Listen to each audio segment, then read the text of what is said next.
Hey there, everybody. Welcome back to another episode of the Fantasy Pros Football Podcast. I'm your host, Dan Harris. With me is Mike Tagliere. You can find us on Twitter at DanHarris80 and at Mike Tagliere NFL. Tags, happy post-publishing primer day. How you doing? It's a good day. It's also one that it was just like, you ever have it, like Dan, you have kids, where my son, he woke up this morning, he wanted to stay down here in the office with me. So he's like, you put on the TV, put on YouTube. And so he's watching this character Blippi. And if you're a parent, you know what this is.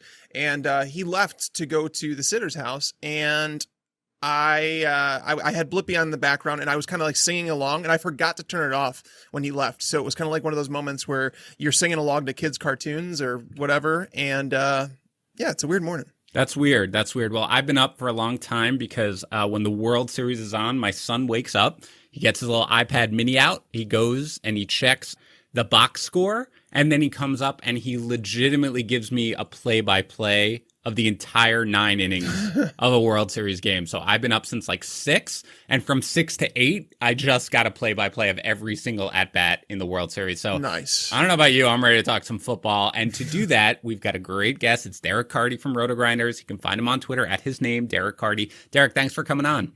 Yeah, thanks so much for having me. I appreciate it. Yeah, it's DFS day. So it's a good day for me, mostly because, again, this is like the one podcast I do with Tags where he isn't a miserable human as he's working on the primer. So it's kind of my favorite show. So let's get right into it. It's our usual plan for our DFS show, which we do every week. We're going to start with your favorite pricier cash game play at each position. Then we'll discuss a cash game value plays at each position. We'll do one GPP gamble at each position, quick discussion of a defense that you guys like, and then your stack of the week and your lock of the week. Before we get into it, let's quickly talk about the Daily Juice podcast. As you might expect from its name, it is a daily podcast, 15 minutes every morning when you wake up, talking about the best sports gambling plays of the day. It's hosted by Matt Peralt from Betting Pros. He's a longtime radio host from Vegas. He touches on everything, the NFL, of course, but also every other sport out there, including boxing and MMA, college football, and the World Series, where he hit both his bets last night.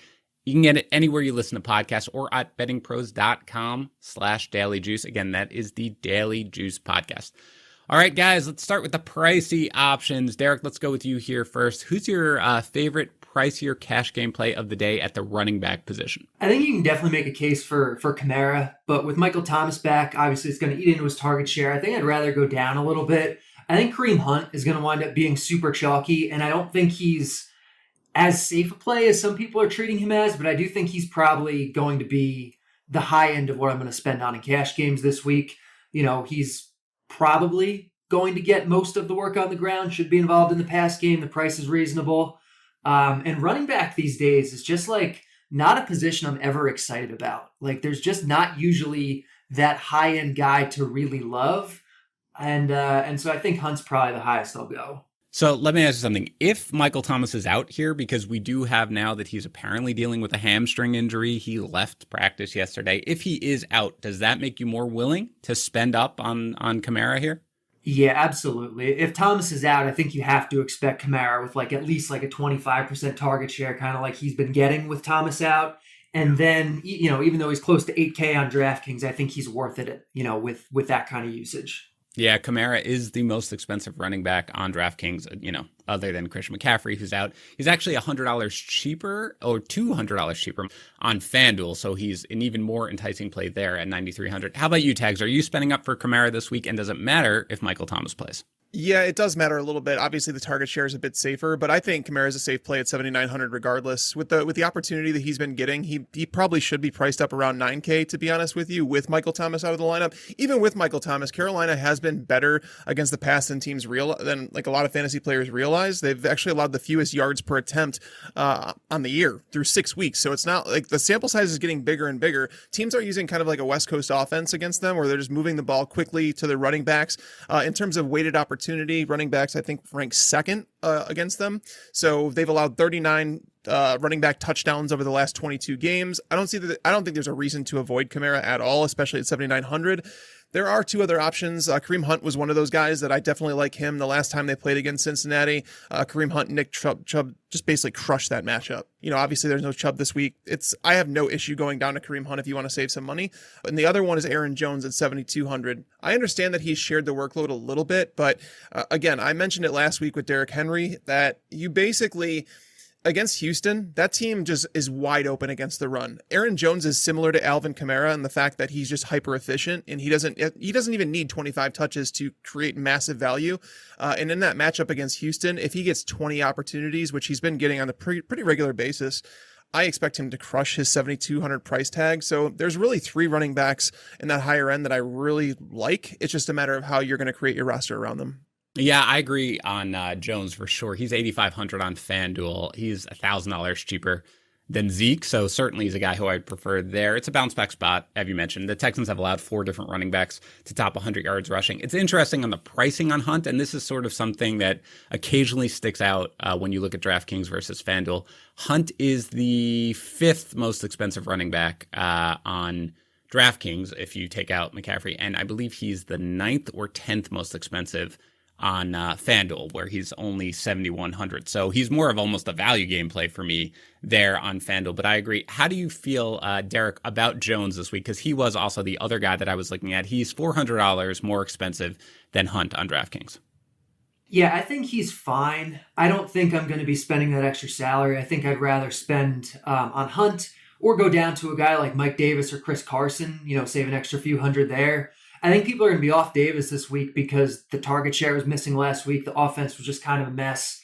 But they're going into a dome this week. Like, since McCaffrey's been out, he's still gotten a 22% target share, even including last week. And so with a price decrease here, I do think he's going to be a good play again, especially if Curtis Samuel's out. They run a lot of gadget stuff with him, take some of the runs away. So especially if Samuel's out again, I do think Davis is going to be a strong play here. I like Jones, but I do worry about non-elite usage shares. Like, I think he's great, but he's only gotten like 55% of the carries this year or something. Like, it's really not like a big number for him. And he's involved in the pass game, and he's efficient, and touchdown equity and everything else.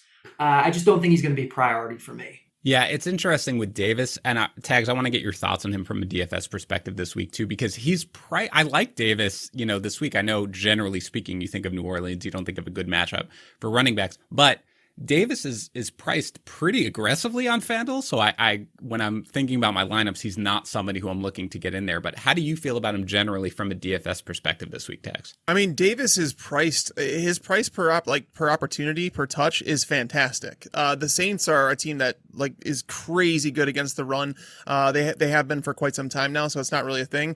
It's similar to the Bears matchup last week, where Mike Davis is probably going to get you value. I don't think he's going to smash. He has to get a lot done through the passing game, but the biggest question on Mike Davis right now is that he popped up yesterday. It's news that I saw this morning is that he was wearing a red no contact jersey, which tells me that there might be something wrong with him. He was out there just in a red jersey, so I don't know if it's like they're tracking an injury. They really don't have a backup running back because Bonifant is on IR. I don't even know who they would trot out there if Mike Davis couldn't play. So maybe they're just Trent Cannon, I guess, right? Like, he's the only other running back on the roster, I think. Yeah, I'm guessing they'd probably be signing someone off a practice squad or something, but that's something to monitor as the week goes on. But it's 6,600 for that opportunity that he's going to have in that offense. I don't think it's a bad price, but again, it's just 200 more for Kareem Hunt, so I'm going to go up to Hunt.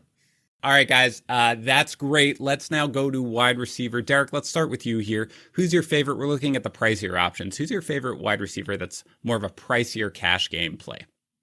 It's really tough this week because wide receiver is fantastic. Yep. I almost never, when you talk about what you're supposed to do in DFS cash games, you're supposed to play 3 running backs. This week, I'm seriously considering playing 4 wide receivers because there's so many good ones to like. I think at the high end, people are going to be trying to decide between Davante Adams, Michael Thomas, if he plays, and DeAndre Hopkins.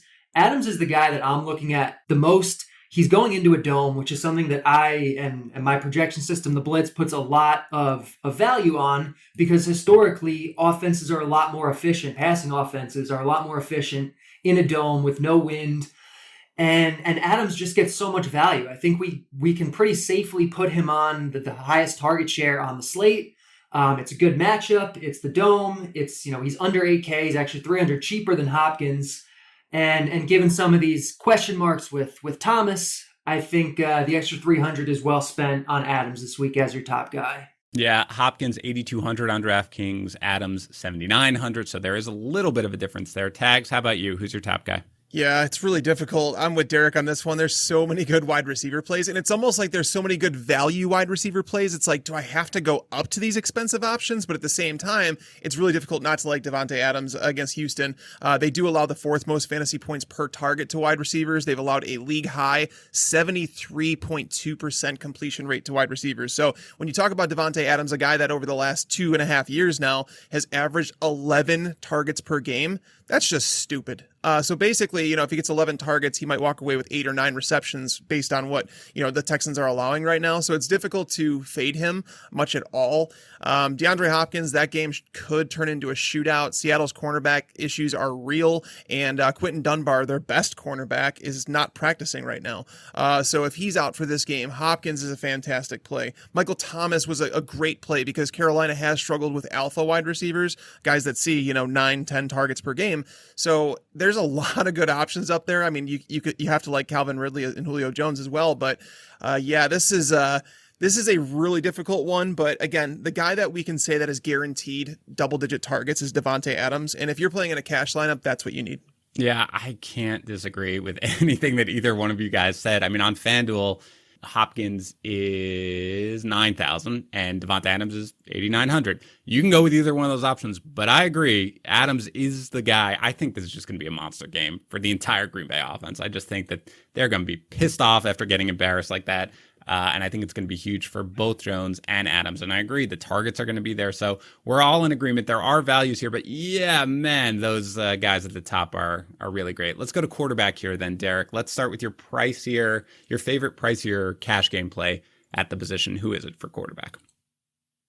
It's got to be Kyler Murray. I think, I guess it doesn't have to be Kyler Murray. You can go up to Russell Wilson. I'm not paying $8K for Russell Wilson, though. I'll save the $900. I'll play Kyler Murray in the same game. Probably the most pass-heavy offense in football in a neutral context at this point. At home, in the dome, fairly exploitable defense. Obviously, he's going to get you a bunch of points with his legs.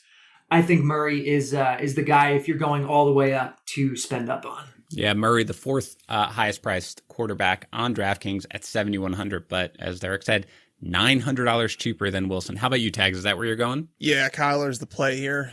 There's nothing to dislike about Kyler. I mean, quarterbacks are averaging over 45 pass attempts per game against Seattle. The plays per game is like 75, which is just stupid. We know Kingsbury wants to throw the ball. We know Seattle stops the run extremely well, which is why I don't like Kenyon Drake this week. So yeah, there's a lot of reasons to like Kyler. So if you're going to pay up, I mean, in cash, 7,100 is the safe play there. So out of curiosity, I know you guys both play more on DraftKings than FanDuel. On FanDuel, Wilson is the third most expensive quarterback, and he's only $300 cheaper. I know that's the $300 is different when it's FanDuel versus DraftKings, but that's not a huge difference. All things being equal, would you prefer Tags, Wilson, or Murray if the price was virtually the same? I'd say Kyler, honestly. You'd still go Kyler.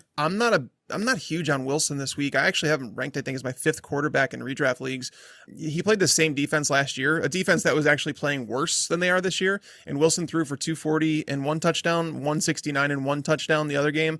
They only let him throw 59 times in those games, and they're unleashing him a little bit more this year, but it's a divisional game. It's on the road. Wilson has had some struggles in his career in divisional games against like the Rams, the Cardinals. So it's not that I'm never going to sit Russell Wilson like a redraft, but in DFS, I think he's just a tournament play this week. Derek, how about you? If they were priced a little, because it's significant on DraftKings, the $900 difference, and I think we all agree that Murray is the better play. If Wilson, especially on FanDuel, but if the pricing were closer, would you just generally prefer Wilson in a cash game lineup to Murray? Yeah, I was expecting to say yes, but because I play mostly on DraftKings, I know I have Wilson projected as the top quarterback there in a raw sense. On FanDuel, I have him. My system has him projected 0.02 of a point apart, and Kyler is actually that 200th higher. So it likes Murray slightly more given FanDuel's scoring format. And so, I don't have a problem if you want to spend the extra 300 on Wilson, but I do have them projected basically exactly the same. Yeah, that's really just me trying to get some talking points going, because I also, even with the $300 discount, I will also take Kyler as my cash game pricier play on FanDuel. So let's go to tight end here. I'm not sure this is the week to spend up on tight end here, but why don't we get started with you, Derek? Who's your favorite pricier cash game play at the position? Yeah, I mean, I guess people are probably going to think about spending up on Travis Kelce, and I think that's fine. But for me, the wide receivers are so good this week. I want the expensive wide receivers, and that will come at the expense of probably pricier tight ends, pricier running backs. And so for me, my, quote unquote high end tight end will probably be a guy like Hunter Henry or Austin Hooper. I think Henry's going to be the chalk play, but Hooper is the one that I think is really interesting here. Since week one, he was very uninvolved. But since then, he's had like a 20% target share in every week, basically every week since then. And this is an offense now that without Nick Chubb has been throwing the ball more. And so I think at 4K, Austin Hooper is a really strong play that's going to go overlooked. I probably should have saved him as my GPP play and talked about him there. But I do think he's a good cash game play if you're not punting tight end. Yeah, this is just not the week for me, Tags, to spend up. I don't know if it usually is, but it's not the week for me to spend up at tight end. Kittle is $200 more expensive right now than Kelce, and both are miles ahead of every other tight end. So, I mean, what would you be doing, Tags, if you were looking to spend up here? I mean, if you're paying for one of those guys, it would be Kelce. Kittle against the Patriots is a brutal matchup for tight ends. They're number one in DVOA. They looking at against the top tight ends like Travis Kelce. Every game that they've played against Travis Kelce, I think he's been like 6 games now. He hasn't scored more than like 13 PPR points against them. So knowing that Kittle's going into that matchup, it's just a brutal matchup for tight ends. It always has been. Well, basically when Bill Belichick decides to shut them down, and I'm sure that's going to be his primary focus. So I would go up to Kelce if you're going to go that high, but I'm with Derek. I'm playing Hunter Henry, and I'm not even thinking twice about it. Yeah, I can't disagree with any of that. I'm just not paying up, and Henry was my guy for a quote-unquote value game play. Interesting that Kelce is $800 more expensive than Kittle on FanDuel. I don't want to play either one of them, and there's no way I'm going to be playing up. But I agree, when I'm looking at a guy at tight end in a cash game lineup, it is Henry at 5,800 for sure there. So we feel the same way about it. Nobody really worth spending up on. So let's get then to our value game plays here. And let's start at the running back position as we did with our pricier cash game options. Let's go with a cash game value play here at running back. Let's start with you, Derek. So it's probably going to feel gross to a lot of people, but I think Antonio Gibson is one of the best point per dollar guys on this slate. He's only 5K on DraftKings. He's 5.7 on FanDuel. He's a guy that I'm finding myself, I'm finding him in a lot of builds because I am spending up a lot at wide receiver. You have to spend up at quarterback, I think, this week. And he's a guy that makes things work. His usage has been a little bit all over the place, a little bit down last week, but he's going to be involved in the pass game, going to get 10+% of the targets, going to get some sort of majority of the rushing, whether it's 55 or 70. It kind of has fluctuated, but I do think this is a good spot for them against a Dallas team that is very fast-paced, a little bit less fast-paced last week with Andy Dalton, but this is still a team that I think should be projecting as the most fast-paced offense in football, or at least one of them.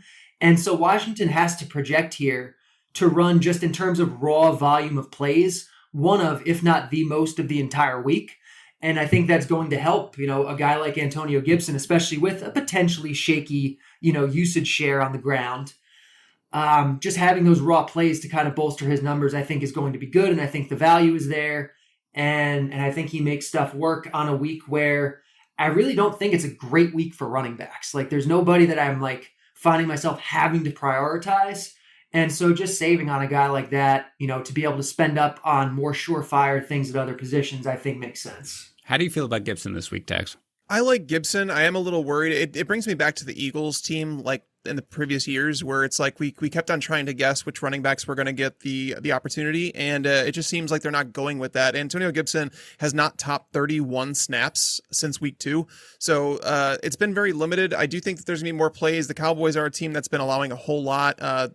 Washington's defense should keep that Dallas Cowboys offense in check, so I would expect plenty of carries here. They faced a league high 28 carries per game. So even if Gibson gets like 60% of that, we're looking at plenty of touches for a guy that's 5K. I like Gibson. He offers some splash potential if you want to go down. It's like he was one of the guys that I had here in my value plays, but I feel like he's more of a tournament play just because of the uncertainty surrounding his role. And it's like the same thing with the other value guys that I like Justin Jackson. I like at 4,900. But at the same time, we can't pretend that he doesn't have some risk attached to him. That's not what you want in cash games. Melvin Gordon, if he plays this week at 5,500, that feels like he'd be a great play against a bad Kansas City run defense. But at the same time, did Phillip Lindsay carve out a bigger role for him? There's a lot of question marks around these guys. So I don't know if I can go down there this week, to be honest. I agree with Derek. It's just that there's so many good wide receiver plays up top, but there is a lot more variance with wide receivers. So I think I'm going to find a lot more value in the, like, we're going to talk about some wide receivers here shortly, but Dan, how do you feel about the value running backs? Do you feel strongly about any of them? No. The answer is no. I think, by the way, and I want to get your opinion here, Tags, because at least on DraftKings, Jackson is priced $100 cheaper than Gibson. Which one of those guys would you prefer in cash game plays? Yeah, he's $100 cheaper on DraftKings as well. I think Jackson's matchup might be better. I mean, against the Jaguars, that team has faced like 31, 32 running back touches per game. That's a lot. So even if it is a timeshare, you're looking at 15 to 17 touches for Justin Jackson at 4,900. I like Justin Jackson quite a bit. Now, there was something saying he was limited in practice yesterday. I'm going to pay attention to that. But knowing that Austin Eckler's out of the lineup, Joshua Kelly doesn't offer a whole lot in the passing game. Keenan Allen and Mike Williams probably going to get theirs, but Justin Jackson, I would think he's locked in for 15 touches against a pretty bad Jacksonville defense. All right, Tag. So you said you don't love it when you go down this. Where are you spending your money then at running back? What are you looking at? Honestly, there's a lot of the higher priced options that we so already you're talked just about. Going higher priced at running back. That's your plan this week. I think I have to. Honestly, there's a lot of value at wide receiver in the middle tier. I'm not going to pay up at tight end. I'm not going to pay up at defense, obvious reasons. I might have to find one of these cheaper running backs to go with. I might not be able to play 3 pricey running backs, but 2 of them. And then maybe it's probably going to come down to Gibson or Justin Jackson, to be honest with you. It's just really difficult for me to play those guys in cash because it's cash and you're supposed to have a guy that's guaranteed touches. It's so tough. At least Jackson played 42 snaps their last game and got the majority of carries, looked really good on them, and he has a good matchup. So I'm guessing probably Justin Jackson at 4,900, but I don't feel like strongly about it. All right, Derek, Tags is just completely failing us in this segment by basically being like, there are no cash game value plays at running back. I'm spending up. So do you have anybody other than Gibson, or is really Gibson the guy who just popped out at you and he's the guy who you're definitely going to be playing in cash game for value? Yeah, I don't want to say I'm definitely going to be playing him because like Tag said, like there are definite concerns with Gibson. And I think Jackson's definitely a guy on my radar, but my main concern with Gibson is that like his usage is potentially, variable, between his carries. And I think Jackson is that, but to a bigger extreme. Like, in the 1 week without Eckler, he got the majority of the carries. But would anybody be surprised if Joshua Kelly goes out and gets 65 or 70% and it completely flips? Like, I think that's what people were actually expecting going into last week. And then Jackson kind of surprised and was the guy to get the majority. So, like, are we really confident that he is the guy who's going to get the majority? And for me, I don't know if I am confident like that. You can make a case if you really want to like lock in just the volume. You could pay the extra 300 over Gibson, play David Johnson at 5.3. He's going to get 70% of the carries. He's going to get 8 to 10% of the targets, and then that's your guy that you're locking in, I guess, that floor with. Yeah. Well, so hey Dan, real quick, I want to add David Johnson into this mix. I never want to play David Johnson because I feel like the ceiling is lacking, but at 5,300 against the Packers, he should have a decent floor there. I do have him as a solid RB2 this week, so I guess David Johnson, I was almost looking at 5K and below, but 5,300 is basically a value. Yeah, I feel like in all fantasy circles, we should have like a t-shirt made up that says, I don't really want to play David Johnson, but I'm playing David Johnson, because that's basically what sums up his fantasy outlook for the year. A couple of things here. I don't mind Kelly as kind of a tournament option, a GPP option, because I do think that there is a chance that, like you said, Derek, and I've kind of been preaching this all along, I'm not willing to just draw immense conclusions from one game where Jackson was clearly the superior runner. And I get that Kelly had fumbled at 2 previous games, but I think there's absolutely a chance that Kelly just comes out and is the more valuable running back. One other thing I want to ask you guys about, because and I'm sorry if something came out about this today. We're recording this on Thursday morning. I saw something that suggested that Le'Veon Bell may not be active for the Chiefs game. At least something came across that yesterday. I don't know if there's been anything else on it today. If he's not active for this game on Denver, I mean, Edwards-Helaire's price has obviously come down significantly. Would that make at 6,100 Edwards-Helaire somebody that you might be looking at, or does it really not matter? I'll start with you, Derek. I would have to think at 6,100 he would be just a lock play, and I think he would be mega chalk because that price is too cheap for who he would be in an offense where you don't have to worry about Le'Veon Bell siphoning touches. Yeah, I felt the same way on FanDuel tags. He's 7,000, I believe. How do you feel about Edwards-Helaire if indeed Le'Veon Bell is not active for this game? I mean, if he's not active, I had Edwards-Helaire as my highest, like in terms of opportunity per dollar. He was actually popped up as the best value on the slate this week, but it was always like Le'Veon Bell, and it's like those concerns when you go into a cash game, you don't want to do that, and you're kind of fast forwarding a little bit. But that's why I was going to mention Edwards-Helaire in the tournament spot this week at running back, just because even if Le'Veon Bell played, I don't think he have a giant role.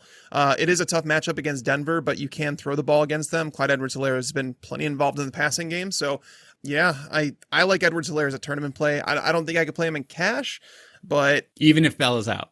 I guess I probably might. I probably would in cash if Bell were out, because it would eliminate all that concern. His opportunity is clearly there, and it's only been rising in terms of his usage in the pass game. So, yeah, I guess in cash I'd go there at 6,100.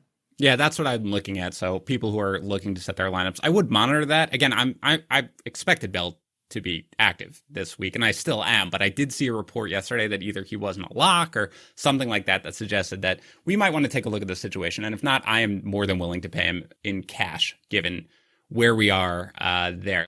All right, before we keep going, guys, Pristine Auction. I'm always just browsing, but we have got a major situation over at the Harris house. Okay, we've got little kids losing their baby teeth like non-stop. And the problem is that there was this one time that neither my wife nor I had any small bills. So we had the Tooth Fairy give my son a toy lightsaber. It was one that we had bought him for his birthday, but never gave him because he got like 8 of them from his friends.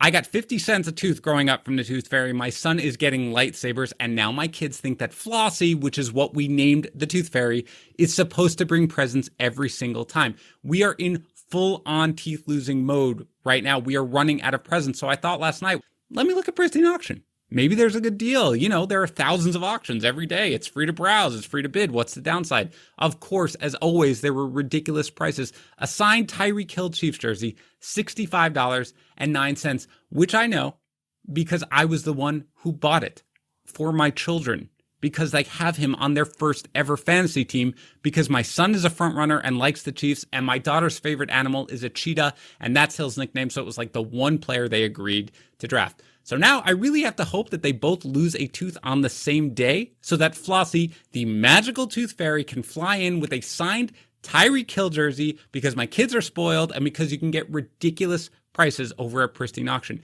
You don't believe me? Go check it out. You will see I am shooting you straight. And also, do not ever get your kids presents from the Tooth Fairy when you run out of money or you're going down a dangerous road. Anyway, go to pristineauction.com. That's PRISTINE auction.com. You want $5 in free credits? Use our code FantasyPros in the registration field when you sign up.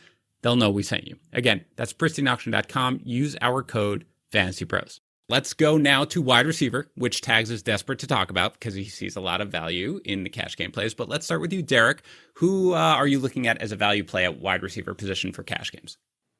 Terry McLaurin. Yes. Terry McLaurin is first guy in for me this week. He's the one play that I think you have to play at any position. He's just so obviously, I think, the right guy.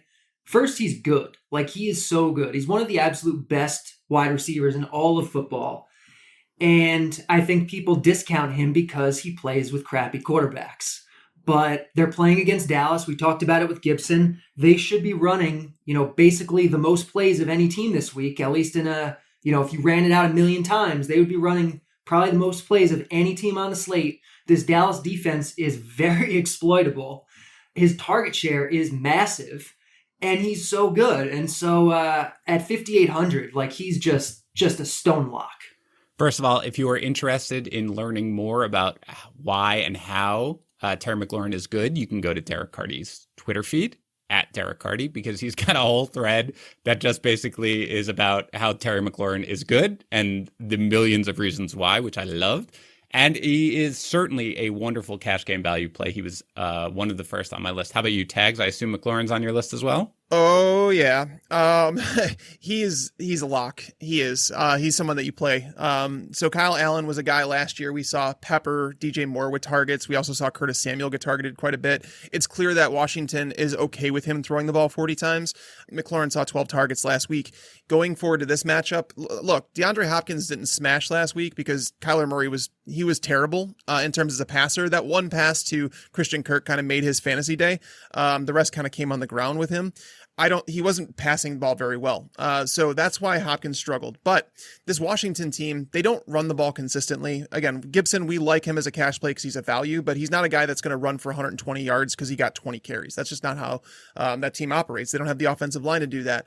There have been 3 wide receivers against the Cowboys who have seen double-digit targets. Those receivers were Tyler Lockett, 9 catches for 100 yards, 3 touchdowns. Calvin Ridley, 7 catches for 109 yards, 2 touchdowns. And Darius Slayton, 8 catches for 129 yards. These are all guys that we played and cashed during those weeks, so I don't know why you avoid McLaurin. His price just has not caught up to his production and his opportunity. Like, I would keep waiting for them to raise his price to 7K, and it just hasn't happened, so just keep playing him. Yeah, no, 100% agree. And I mean, season long, I've tried desperately to buy low on McLaurin coming into this week. I have been unsuccessful in doing so. But certainly in DFS, his price just doesn't match what his production is going to be. So we are all in agreement there. He is an awesome cash game value play. How about you, Tags? Give me a name here. Kenny Golladay is fantastic. He's at 67, so he's not like a crazy middling value, but he's a fantastic play against the Falcons. The Falcons have allowed 217.5 yards per game to wide receivers alone. The 10.2 yards per target they've allowed ranks second to only the Saints. They're allowing 67% catch rate, 15.2 yards per reception. So you're getting really the best of both worlds here. And if I love Matthew Stafford this week, which I do, you have to take his top guy in Kenny Golladay. So a guy that should see double-digit targets against a Falcons secondary that legit doesn't have anybody to stop him. Yeah, he was also on my list. How about you, Derek? Do you like Golladay this week in cash game? I probably don't like him enough for cash games, but it's not that I don't like him. Like, I like the spot.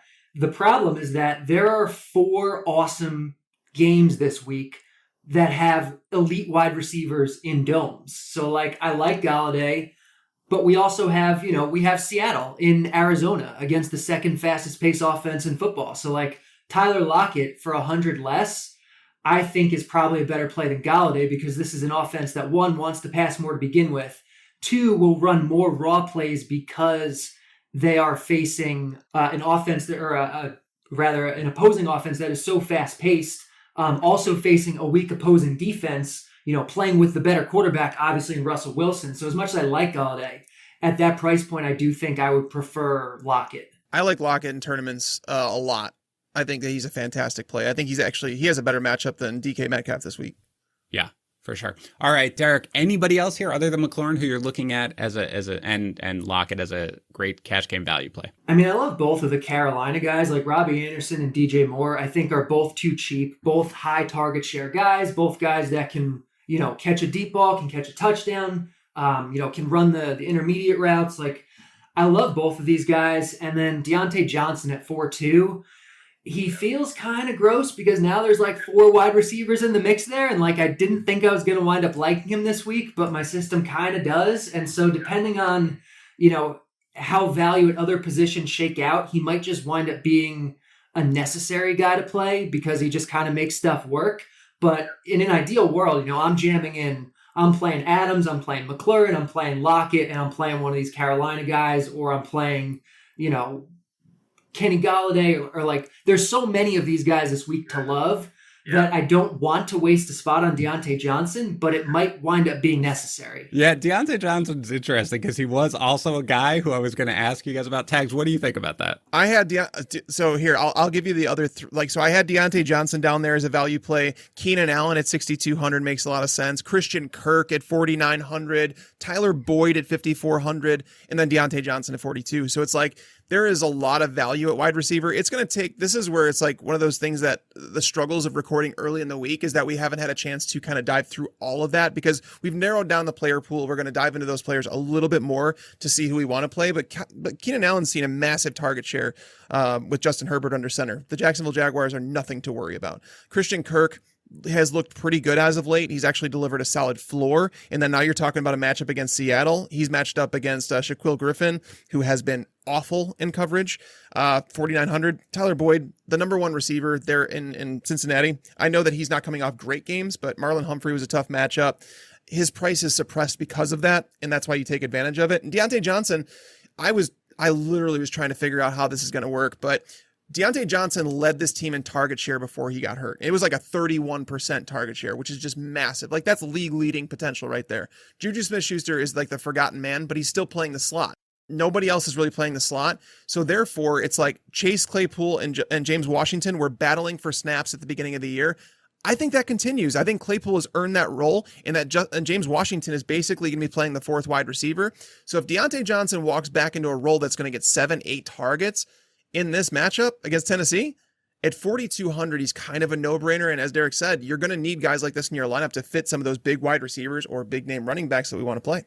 Right. Yeah, it's weird. You've got to watch, of course, the reports. Everything sounds great that Johnson was going to play this week, but I think we all kind of expected him to play last week too. So everybody should certainly monitor that. Tags, you mentioned Keenan Allen, who I think is still limited in practice. I think we all expect him to play as of right now after the bye week, even though he had the back injury. How do you feel about Mike Williams, assuming that Allen does play? It's only 4,700 on DraftKings. Or are you not willing to really buy into what we saw in that last game against the Saints? Well, no, you guys have been nailing these all the time because like you've already talked about Tyler Lockett and Mike Williams. Those are two of my favorite tournament plays. There's concern because the only time that Mike Williams really got targets from Herbert was with was when Keenan Allen left the lineup. But it is a matchup that he can take advantage of. It's just one of those games where Jacksonville last week, right? We liked Matt Stafford and the Lions players. We thought that was going to be a high scoring game, but Jacksonville, you can run the ball all over them. And the Chargers can do that. So it's basically, that's the concern that you have when playing a Keenan Allen or Mike Williams. And that's probably the reason I'll go to someone else in cash, because we just might not see the pass attempts. Because if Jacksonville cannot score in that Chargers defense, they're not going to air the ball out. So Keenan Allen's a safe play, but at 6,200, again, McLaurin's better at 58. Mike Williams at 4,700, that's a very tempting price. But again, he's the number 2 option behind Keenan Allen when he's on the field for Justin Herbert. So it's kind of like he's more reliant on touchdowns for his production. So I like Williams in tournaments, just not so much in cash. Derek, real quick, assuming that Keenan Allen does play here, how do you feel about either Keenan Allen or Mike Williams? First for cash, and if you want to talk about either one, obviously in tournament, but for cash game plays, how do you feel about them? Yeah, I don't see either of them as cash plays. Again, I think these wide receivers in the domes are better. As good of a target share as Keenan Allen has gotten, this is still an offense that wants to run the ball. They're one of the most run-heavy offenses in football. And like Tag said, this is an offense that, or opposing defense rather, that we've seen teams try to run the ball against. So I think for GPPs, if they don't get overly owned, I think they're fine. But I do think that is a legitimate concern that a lot of people aren't taking into consideration, especially with a guy like Hunter Henry, who's looking like he's going to be chalk.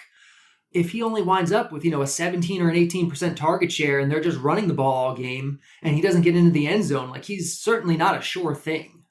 So there's upside here, but there's also volume-based downside. All right, before we keep going, guys, let's talk about FanDuel. Draft a new team this week and every week with FanDuel. And if you want to take your FanDuel experience to the next level, you can do so with their new Best Ball contest. No lineups to set, no waivers to claim, no trades to make. Just draft 20 players in the traditional snake draft, and each week you're going to automatically get points for your top 9 performers at set positions. At the end of the season, the teams with the top scores take home the cash. 12 players maximum in any contest, by the way. So do not worry if you're just starting out. And you may be like, Best Ball, but we're in the middle of the season, Dan. Well, you're very astute, listener, but FanDuel is offering partial Best Ball contests. Enter a contest by November 5th to play from weeks 9 through 16. And you can enter a free contest or play for as little as $1. And if you're new, you can get up to a 20% bonus on your first deposit, up to $500 when you sign up with the code FantasyPros. That's the FanDuel Fantasy app, code FantasyPros. All right, let's go then to quarterback here. Let's stick with cash game plays and let's go value. Start with quarterback, Derek. Who's a guy you're looking at? So it's not really a value play, but I also don't really think that you should be, just straight up like punting quarterback this week. I mean, I guess you could with a guy like Burrow or Kyle Allen, but I really think Deshaun Watson is kind of the other guy in cash game consideration for me, aside from Kyler Murray. If you can get up to Murray, great. But Deshaun Watson, he's projected as the second best quarterback on the slate, like the past 3 weeks in my system, I think. And he's right back up there again this week, and his price just hasn't budged. Like, he's still mid to high 6,000s. And he's, last week he smashed on the road outdoors against Tennessee. This week he's back at home. He's in the dome. This is an offense that has been very aggressive and very pass heavy this year, which is something that, judging by the offseason quotes, we kind of expected. They handed play calling duties off to offensive coordinator Tim Kelly. In the offseason, he was talking about being more aggressive, opening up the playbook a little bit more.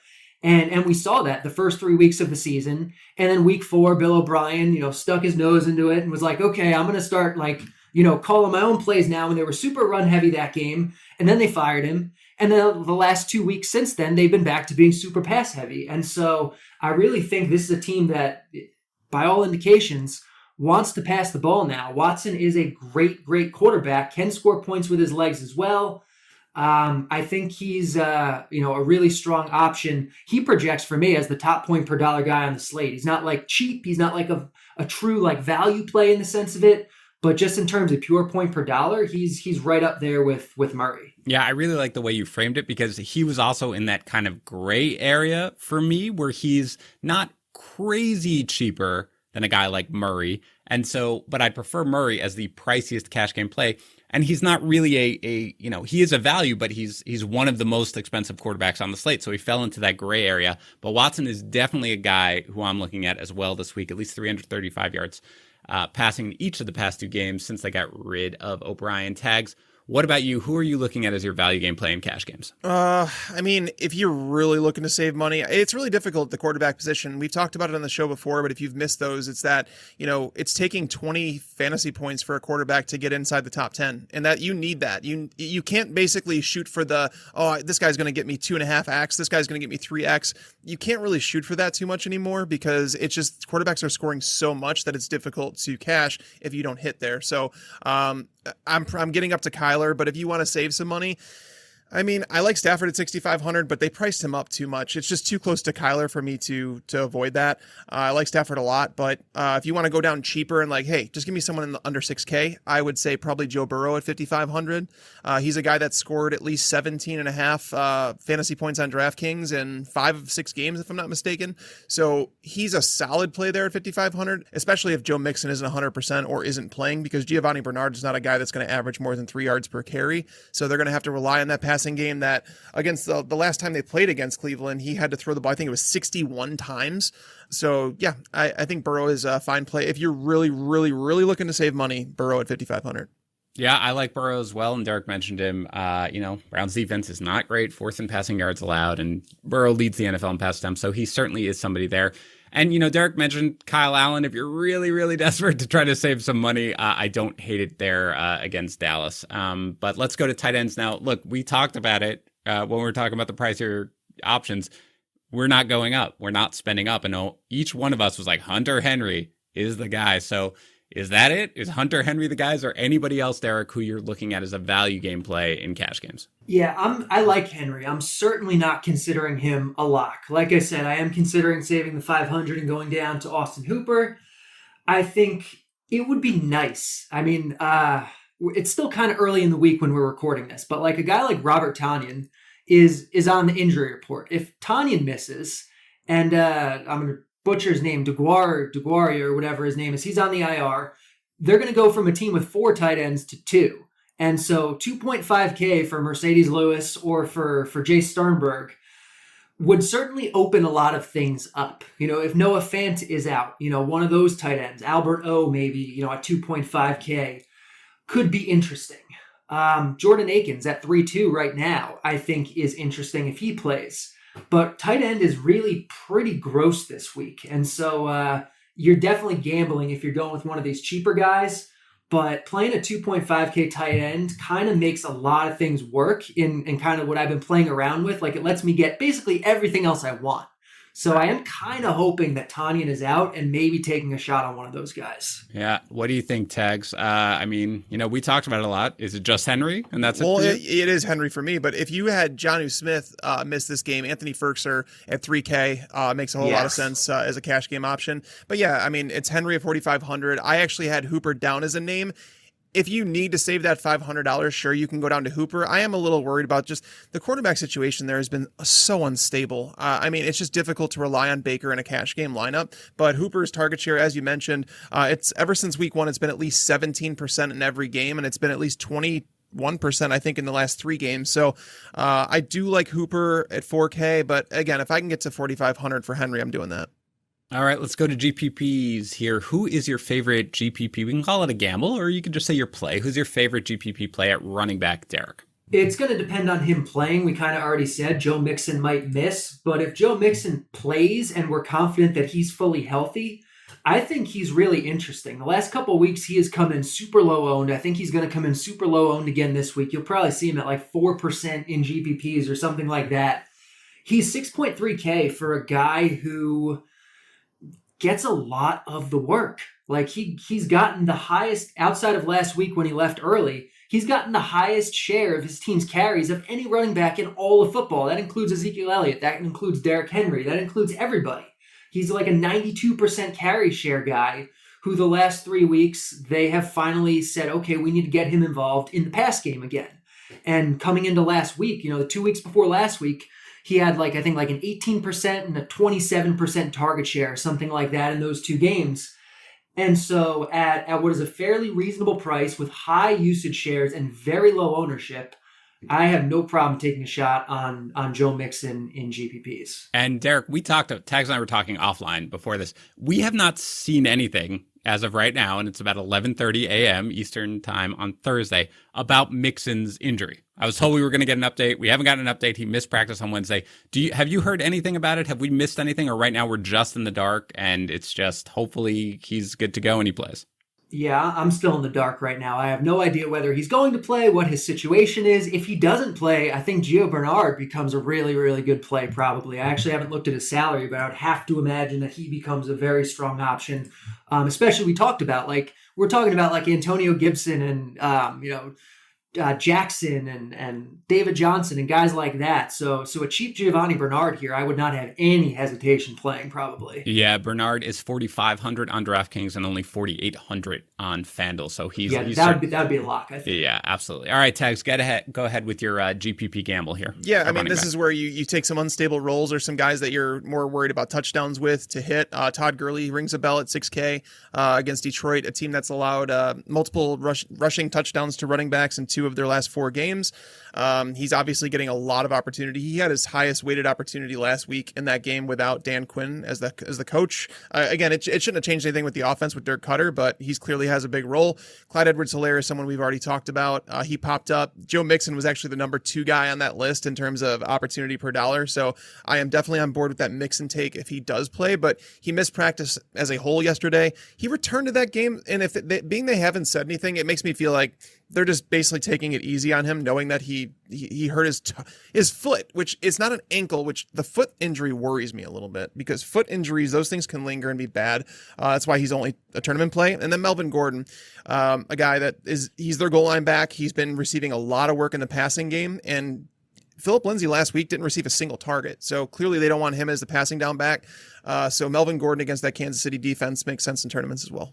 Yeah, I think those guys are great plays. I mentioned a little bit that I'm looking at Joshua Kelly because I think people, again, as Tag said, people in unstable roles, that's sort of what you kind of look for, given the matchup and given the fact that it's possible that Kelly's going to come out there and be the lead dog in that running back. So that's a guy who I'm more looking at in tournaments. Let's go to wide receiver, though, here for you. Let's start with you, Derek. Who's a GPP gamble that you're looking at a wide receiver? It's a little tough to say because this early in the week, I don't think we have a great sense of where the ownership's going to fall, especially at wide receiver, because there are so many good wide receiver plays.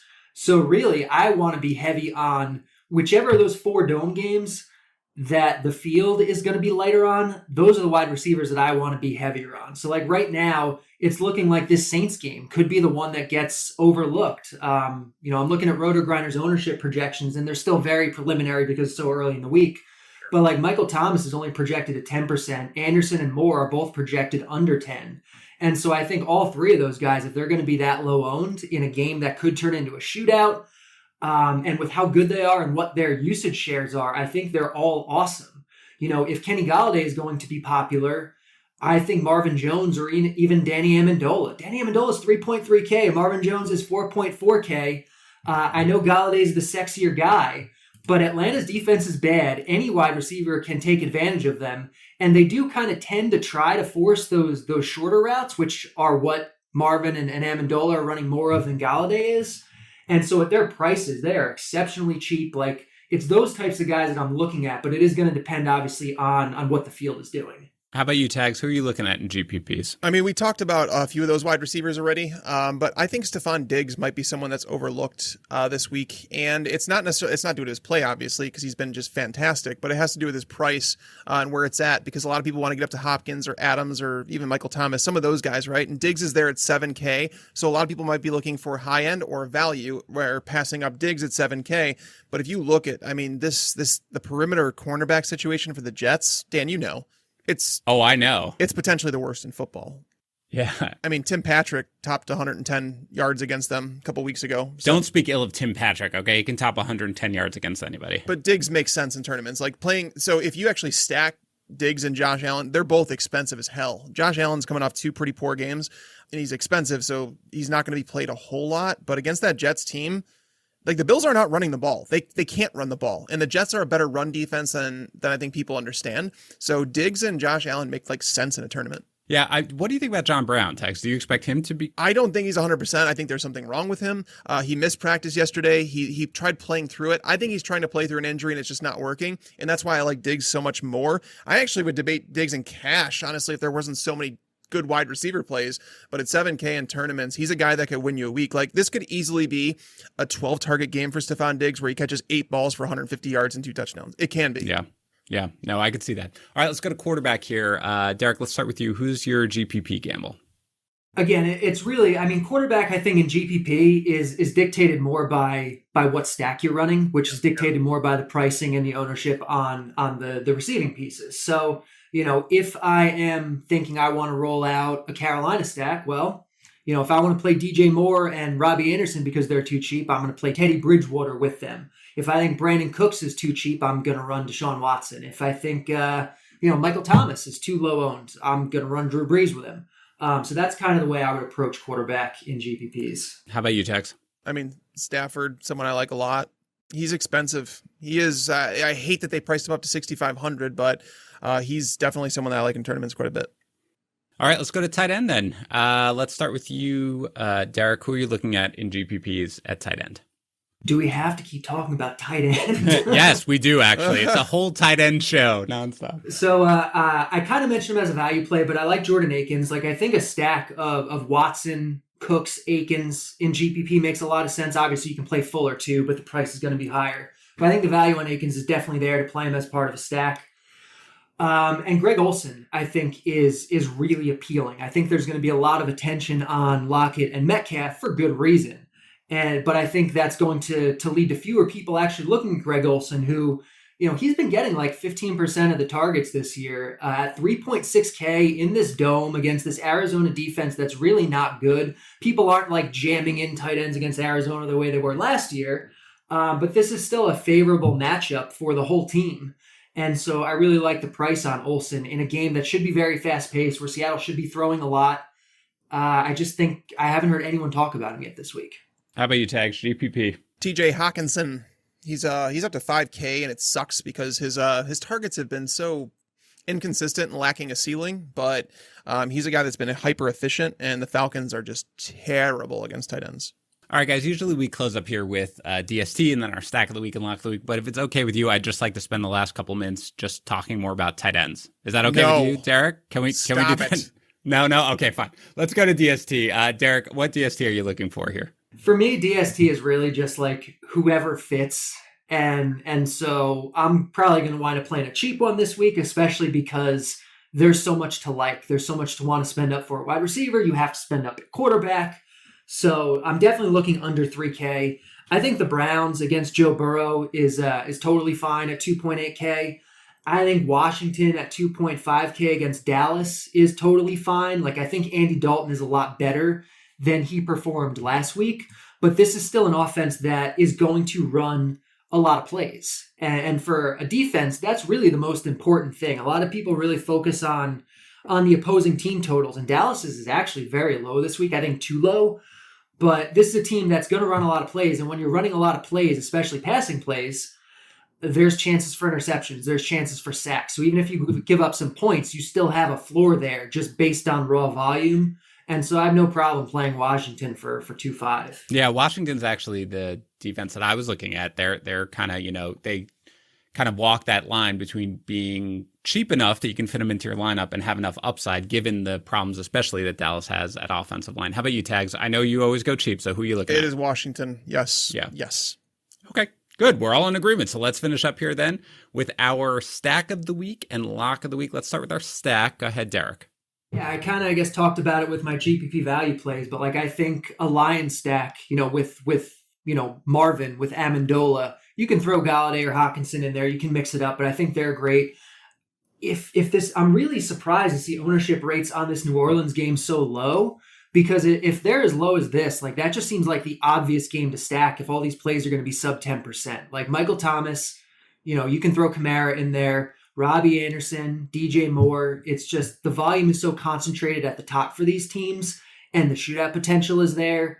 And so I really think that is a game, if it does go this low owned, is a really strong one to target. How about you, Tags? Yeah, I definitely like the Lions one with Stafford, Golladay, Hawkinson, Calvin Ridley. It's an expensive one. You could even probably do a Todd Gurley instead if you wanted to, but I don't want to say the same one, so I will go with the Browns. I'm going to say the Browns game against the Bengals. I'm going to say Burrow. You could stack him with Tyler Boyd, and then the other side you could do Odell Beckham Jr., 6,100. He's a value, and Kareem Hunt. Okay, good enough for me. Let's go to lock of the week. Derek, finish us off. What do you got? Am I allowed to use Terry McLaurin again? Because you are, absolutely. Absolutely. Terry McLaurin. All right, but no tight end. Do you want? Oh, I'm sorry. Okay, Tags.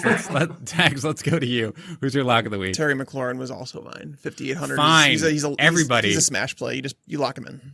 Great. Everyone start Terry McLaurin. Fantastic. No, that's a great pick. And I think we are all looking to start him for sure. All right, that is it for today's show. Derek, thank you so much for coming. I remind everyone where they can find more of you and all your fantastic work. Seriously.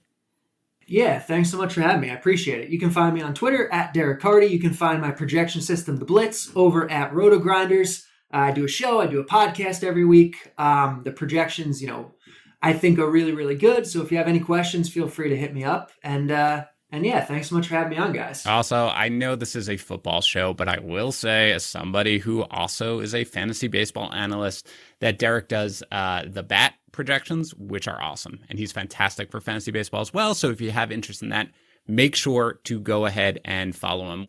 Thanks again to our sponsors, Pristine Auction. Don't just take my word for it. Go to pristineauction.com. Thousands of auctions every single day. Just go to pristineauction.com. That's PRISTINE auction.com. And thanks to FanDuel. Remember, try their new best ball drafts. You can play from weeks 9 through 16. And if you're a new user, you can get a 20% bonus on your first deposit up to $500 when you sign up with the code FantasyPros. That's the FanDuel Fantasy app, code FantasyPros. We will be back tomorrow talking injuries with Dr. David Chow. We'll break down every game, as we always do with Dan and Kyle in the morning. I will talk to you then.